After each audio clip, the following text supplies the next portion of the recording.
Are there really foods you can eat to prevent dementia? Hi, I'm Dr. Eric Westman, and welcome back to my channel where I review and debunk nutritional misinformation online. In this video, we're going to hear about 10 foods that may help prevent dementia. And it's by a book author. We're going to hear his story, not a physician or nutrition trained person, but someone who, because of his own situation of a family member affected by dementia, went on a crusade to learn about foods and how they might help. Be sure to listen to the end where actually you're going to probably have heard this before, just in a different way. Before we get started on today's video, I wanted to personally invite you to join me in the next 3-week Keto Made Simple program, which is opening for enrollment on May 1st. I call it Keto Made Simple because it's exactly that. You don't have to calculate macros, you don't need to measure ketones, you don't have to weigh and measure your food, and you don't need to do any fasting. You'll learn the exact same proven method that I use with my patients. This is the last time the program will include 3 weeks of support with me and my team, so join the waitlist now to guarantee your spot. See the link in the description. How's it going, everybody? My name is Max Lugavere. I'm the author of the New York Times best-selling book, Genius Foods. And today what we're going to talk about are the top 10 foods that you can use to potentially help prevent dementia. Did you see those foods? They're all low carb. So what we're going to see here is fascinating. The teaching of a portion of a low carb diet to be promoted as a way to prevent Alzheimer's, but without hearing that you need to do the low carb diet. So I'm not sure the message here is going to be the right one, which is you got to avoid all those other foods too. And my understanding of Alzheimer's is that it's insulin resistance that is the cause or the major contributor. And the problem is that it happens 20 years before any symptoms occur, and it's often too late to do anything. Although in a minute I'll tell you the story of a doctor who treated her husband with coconut oil for Alzheimer's. But let's keep going. What struck me in looking at these foods is they're all on a low carb sort of dietary pattern. What I did was I stumbled upon 10 foods that essentially give your brain not only the building blocks that it requires to create healthy new brain cells for the entirety of your life, but also give your brain the tools that it can use to fend off against everyday stresses that can accelerate aging and potentially instigate or exacerbate neurological conditions, one of which being Alzheimer's disease.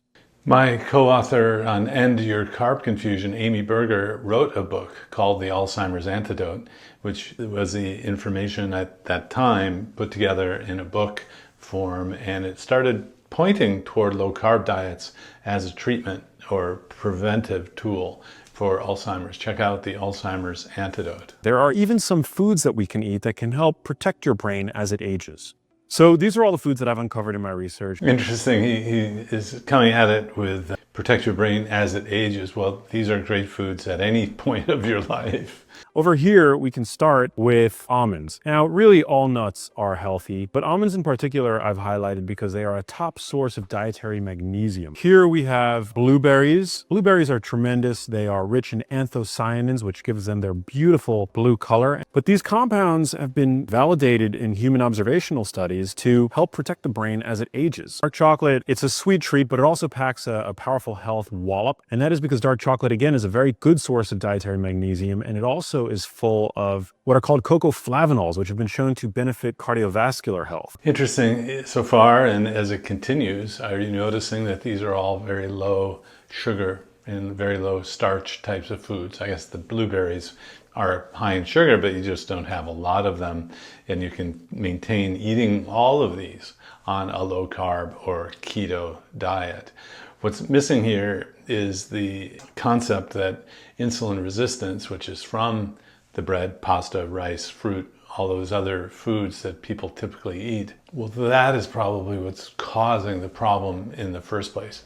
So if you just added dark chocolate, but you were eating all those other things, I don't think, well, my theory is that it wouldn't reduce the insulin resistance, and it wouldn't be beneficial to reverse or prevent Alzheimer's in alone by itself, really, for any of these foods. Over here we have broccoli. So I'm a big fan of cruciferous vegetables. Cruciferous vegetables are important for a number of reasons, but for one, they give your body the compounds that it requires to create its own endogenous, meaning created in the body, antioxidant and detoxification compounds. Up next, we have avocado. Avocado is an all-in-one brain food, and the reason for that is that it contains the highest concentration of fat-protecting antioxidants of any fruit or vegetable. And you know, having taught a low-carb diet in North Carolina for over 20 years, there are regional differences in the US and worldwide of what foods people like and what they eat. Avocados are not a typical southern sort of dish, but things like chicharrones, pork rinds, are. So, and they're very low in carbs. So it's interesting, just again to reflect on this video, I love the idea that he's using these low carb types of foods, and yet the explanation of how they work in the clinical context is probably because it's with a low carb diet, or any diet that reduces insulin resistance, which is the metabolic situation underlying Alzheimer's or other dementias. up next, we've got wild salmon. So wild salmon provides omega-3 fatty acids that are already in their plug-and-play format. So when you eat a piece of wild salmon, they get sucked up into the brain, and your brain uses those compounds to basically create healthy new brain cells. Now, grass-fed beef is one of my more controversial recommendations, but I'm a big fan of grass-fed beef for a number of reasons. Not only is it the most bioavailable source of iron, but it provides a non-trivial source of omega-3 fatty acids, which again, the brain requires for good health.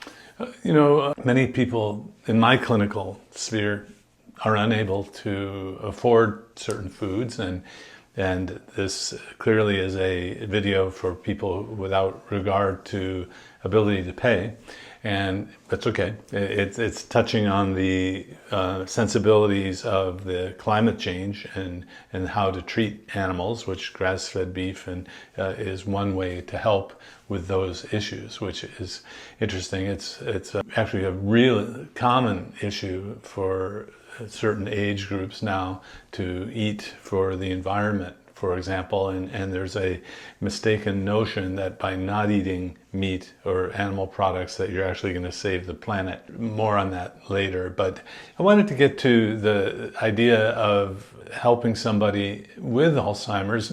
A friend of mine now, colleague friend, Mary Newport, Dr. Newport, her husband was developing dementia, and she got onto this idea of ketones being a possible medication for it. So she started to feed her husband coconut oil, put the coconut oil on cornflakes, actually, and he started getting better. Dr. Newport starts reading and learns about the keto diet, but was using coconut oil before using a keto diet. So then when she learned about the way you can get your own endogenous ketones from fat burning, she put her husband on a keto diet, and she started talking about this worldwide. You can see her website, coconutketones.com. Well, unfortunately, the years passed and her husband passed away, maybe from a drug-related complication. I don't know exactly, but I still see Dr. Newport from time to time, and she's written books about this, has a website about it. So ketones themselves may have some benefit, and you would get the ketones from your own body if you just stayed to the foods that he's showing you on this table. It's fascinating. However, he's not saying that you have to stay to these foods. He's saying add them in when, well, Dr. Newport did put coconut oil on the cornflakes, which was kind of shocking to me, but actually some benefit can be seen if you're drinking ketones or oils, even on a diet that contains carbohydrates. So ketones may momentarily or even as a drug-like have a drug-like effect, even if you're eating carbs, which is kind of the new science of ketones and ketone consumption, with or without a keto diet. It's going to be fascinating to see how that plays out. Moving on, we've got eggs. So an egg yolk literally is designed by nature to contain everything required to grow a healthy brain. In fact, it's no wonder that many people refer to egg yolks as nature's multivitamin. Last but not least, we've got extra virgin olive oil. Now, extra virgin olive oil is a staple of the Mediterranean dietary pattern, adherence to which is associated with a robust risk reduction for Alzheimer's disease by up to 65%, according to Rush University research. Well, so putting my evidence-based hat on, evidence-based medicine, clinical epidemiologist, there's no randomized trial looking at these foods compared to any other kind of approach to see if it prevents Alzheimer's. So we're using theory, we're using perhaps observational studies, and so it's not a high level of evidence. But as other people say, well, you know, do we really need high level of evidence? Yeah, well, I do. But the theory here of treating and preventing insulin resistance as a mechanism for the dementias is pretty sound and growing more research base as we go. I'm not aware of any diet study yet, other than tolerability studies, showing a keto diet reversing Alzheimer's or other dementia, other than case studies here and there. But that research is, you know, being formulated as we speak, and research unfortunately takes a long time. Check out Dr. Mary Newport's experience with her husband if you have a loved one and are interested in using coconut oil. It's a fascinating story. Again, an anecdote like that, we don't know how many people it will help. We don't know if there'll be side effects to watch out for, but it's something that you could do now. If you like this, please like, please subscribe, ring the notification bell, and watch out for new content on Wednesdays and Fridays.